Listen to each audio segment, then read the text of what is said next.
everyone, it's me again. If you don't know me, my name is Erin. I have two children. They're both boys. One is 13 and one is 7. One has ADHD and bipolar disorder, and the other one is on the spectrum. So today I'm going to go over some steps about starting out when you're trying to get help for your kids when you notice there's problems or any kind of issues and you need help. So I'm going to go through some steps for you to start on this journey if you're just starting out. I made up some cards. Here is step 1. So step 1 is recognize and accept. I'll show that again. Recognize and accept. So the reason I put this one on here is because a lot of times, like, what is preventing your child from getting help can actually be you yourself. A lot of times when I'm going to meetings, like, I hear a lot of teachers and different professionals telling me, you know, Erin, like, we appreciate that you are so receptive to what's being said, that you accept the situation, and you accept what needs to be done. And the reason that they're saying this is because, you know, they have issues with that. Like, there's a lot of people out there that refuse to accept that there may be something not necessarily wrong with their children, but that something's a little bit different, okay? And here's how I see the situation. I felt like that at first too. People started saying things to me and I'm like, no, this is my child. There's nothing wrong with them. Like, when signs first started showing with my older son, people would say things and it would hurt me because you want to think your child is perfect. And so it's very important, step 1 to everything is to recognize that there is a problem and that it does need to be addressed. Just because your child has special needs or has autism or has ADHD or has some kind of a disorder or dyslexia, like, there's so many different things that children can have that will create challenges for them.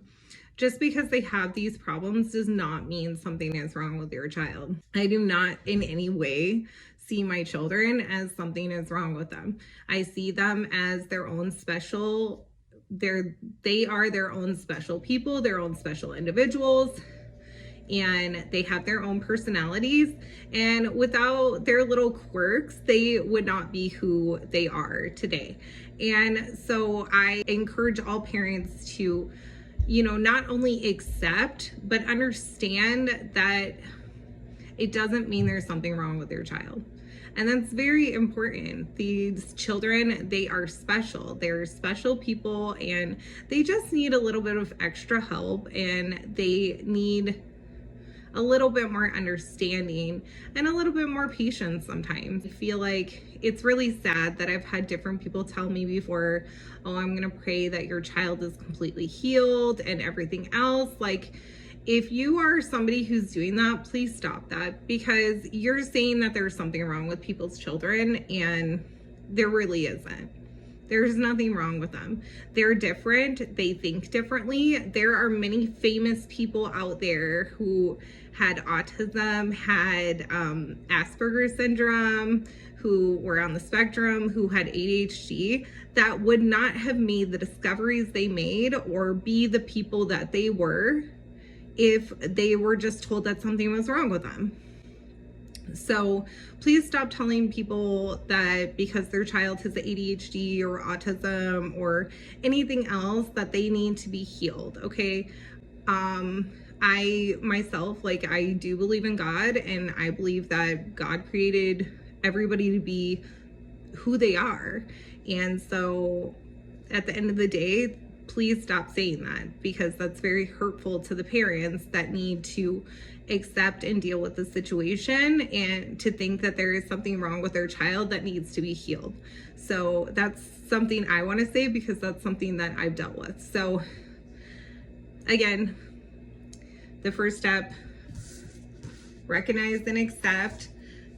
Recognize the problem and accept that there's a problem so that you can move on and you can start getting help.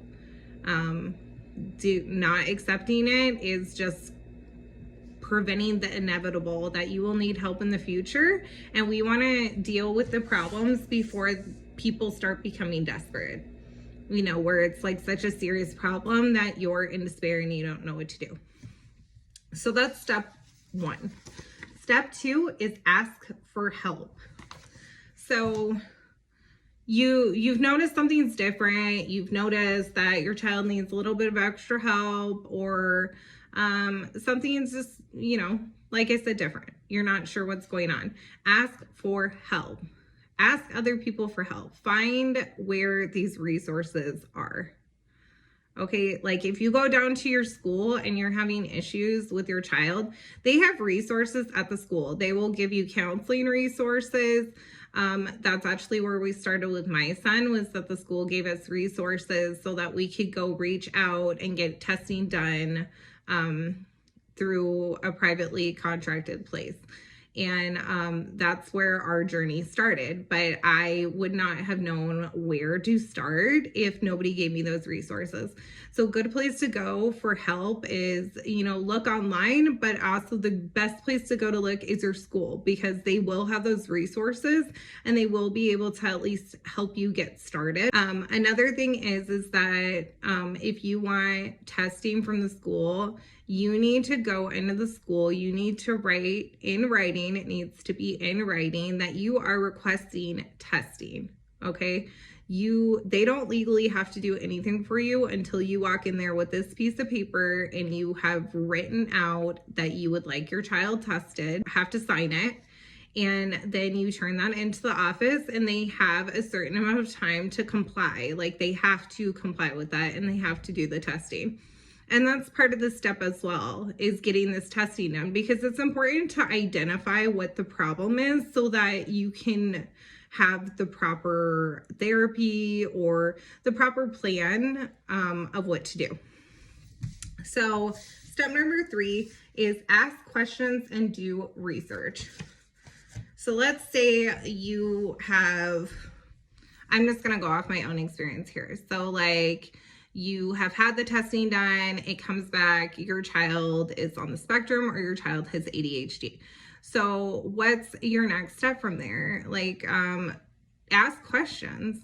It's not bad to ask questions. Ask questions. Ask what you should do, because nobody expects you to be the expert. Like, I just got thrown into this with like my first child, and I had no idea what to do. So I asked questions. Like, one of the biggest resources I had is I went online and I looked stuff up. And every time stuff would happen, like, I ended up joining a group. It was called an online forum. It was called Cafe Mom. And you're able to like communicate with other parents. You're able to, you know, just look at different questions, like what other people are going through in these situations. And I just learned so much about ADHD, about ODD, about children on the spectrum, about kids with bipolar disorder.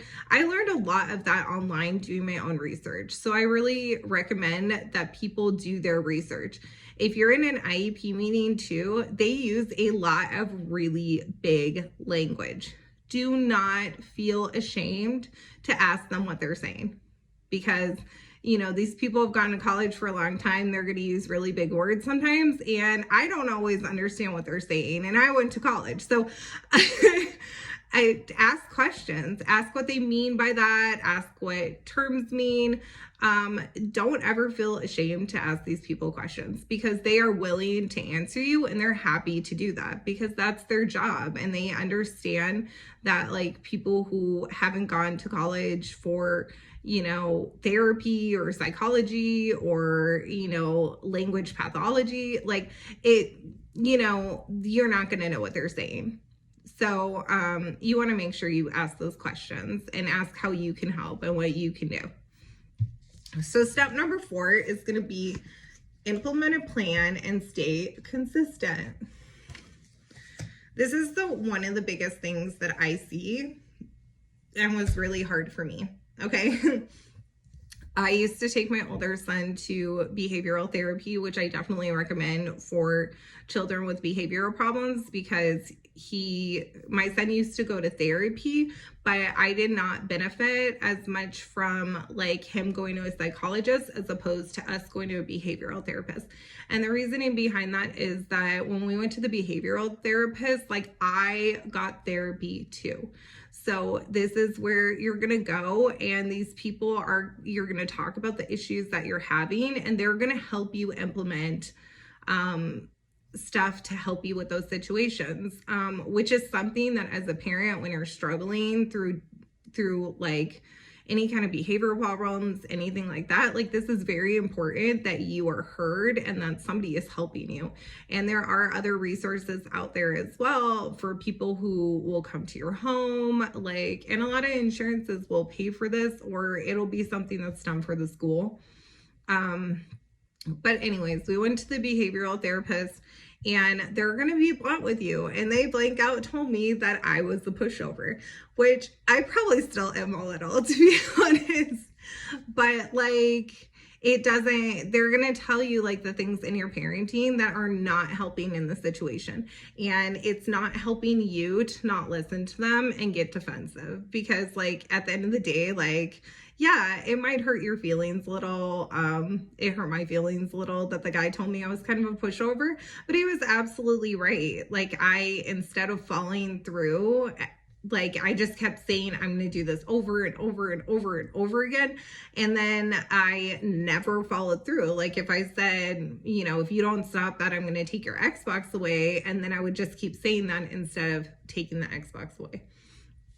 So part of this whole process is, once you know what's wrong, you want to implement a plan and you want to be consistent with it. Like, and it can be really hard. It can be really hard to be consistent. And I think that's where a lot of people fall off the wagon during this whole process, is that they try something for a few weeks and they don't see something working. And they're like, I just got to stop because it's not working.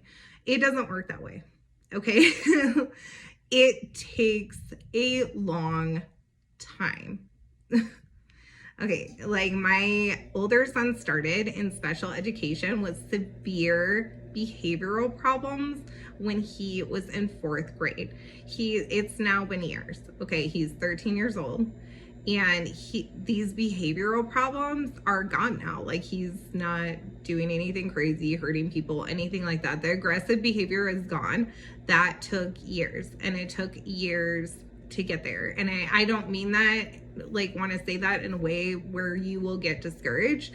But when you're implementing a plan, you can't expect it to work tomorrow. You have to expect that it could take weeks, it could take months, it could take years, but you have to be consistent. And that's the biggest thing, is being consistent, because a lot of people just give up. And if you give up, it's not helping you and it's not helping your child. You have to keep with it. And so that's very, very important. For after a while, like, to be honest, like, my whole household is like really scheduled, which is a really great thing for any kind of kids with any kind of special needs, is to have like a consistent schedule. And after a while, you get just so used to it that it's just second nature. Like my older son gets upset when he's not upfronted with change. And so it's just an automatic thing for me to upfront him when we're going somewhere, or there's going to be a change in the schedule or whatever else. Like, so it's not going to be like this hard thing forever. Once you do it consistently, it's going to be something that you're just going to do naturally anyways. So let's move on to step number 5. Step number 5 is really important, which is don't take it personally. So I used to take all the things that my older son was having issues with so personally. Like, let's just use an example of like potty training was ridiculously difficult. And this is something that is normal with kids who are on the spectrum or kids with ADHD, to have more difficulty when it comes to potty training. But I was potty training my first child, and here I am, and my kid is like 4 and he just does not want to potty train. And it was very difficult for me, and I took it very personally. Like, I felt like I was failing as a parent. And at the end of the day, I was not failing it as a parent. And the best thing that somebody ever said to me was that my aunt came to me and she said, Erin, you can't own his problems. And that literally changed me, because it was true. You cannot take ownership over your child having difficulties. Like, obviously there's some things that we can always do better and we can do to help them, but sometimes it's the condition, and you cannot blame yourself and call yourself a terrible parent or whatever else, because they're having a difficult time. Do not take ownership of that. Like, please don't take ownership of that. If you are taking ownership of that, please just let that go. It is not your fault, okay? It is not my fault that my son has ADHD. It's not my fault he has bipolar disorder. It is not my fault that one of my children is on the spectrum. All you can do is deal with the situation, but don't think that you created it. So just don't take it personally. When your child's having a bad day and they're throwing a tantrum and they're throwing stuff, like, don't take it personally. Okay, a lot of times when I'm looking at that, I used to take it really personally and it used to upset me. You need to look at the situation and identify objectively why the situation is happening. So a lot of times when my kids are acting up or they're being angry, like, I have to remind myself to take a minute, and that can be really hard. But sometimes my kids just need me to sit with them for a minute, and it's all about, they just need my attention. They just need some one-on-one. Sometimes it's sensory stuff, like, let's redirect and sensory issues. And I don't think a lot of people get that when your child is having sensory issues, it can come out the wrong way and aggressive behavior or them destroying things. And what they really need is just to meet that sensory need. And I think I'll actually do a whole video at one point in time talking about different sensory needs, because that's very important to meet those sensory needs. So that's a topic that I'll discuss in a later video, but this is just for, getting started. You're going through it, okay? Okay, we're gonna do the last one, which is number 6, is keep hope alive. So I put that one, I feel like that's one of the most important ones, because it is really difficult to keep hope when you're having issues and it seems like nothing's getting better, or sometimes the process is taking really long. It's important to understand that there are no immediate results. I'm going to say that again. There are no immediate results. I know we're all living in this world where everything is just like boom, boom, boom, boom, boom. Like, if you want it, you can have it. It's happening now, and nobody has patience. Okay, it's not going to happen right away. So I hate to say that. I hope that doesn't take away your hope when I'm talking about keep hope alive, but it really is. Keep hope alive, because you need to keep hoping that there is a light at the end of the tunnel.